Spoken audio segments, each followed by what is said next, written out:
que nous allons qualifier aujourd'hui d'esclaves de salon n'ont d'autre repère que de chercher à vivre comme le maître, à satisfaire le maître et à faire tout ce que le maître lui dicte. Ils volent, ils pillent nos États, amènent tout chez le maître et leur richesse est conservée chez le maître.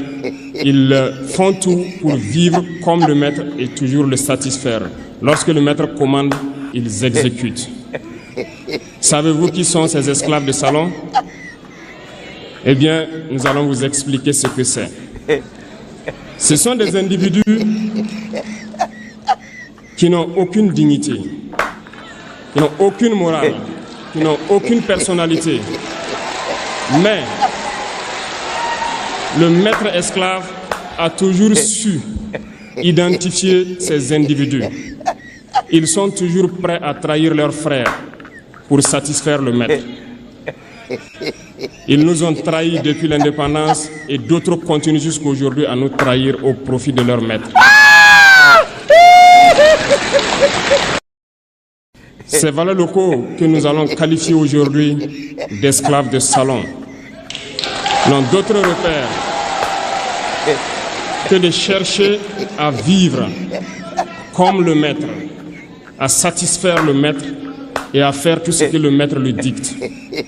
Ils volent, ils pillent nos États, amènent tout chez le maître et leur richesse est conservée chez le maître.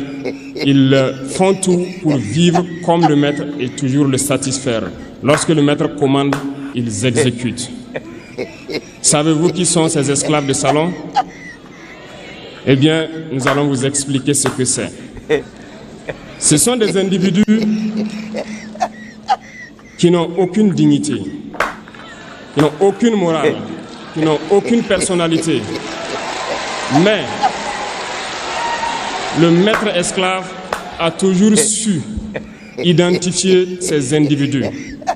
Ils sont toujours prêts à trahir leurs frères pour satisfaire le maître. Ils nous ont trahis depuis l'indépendance et d'autres continuent jusqu'à aujourd'hui à nous trahir au profit de leur maître. Ces valeurs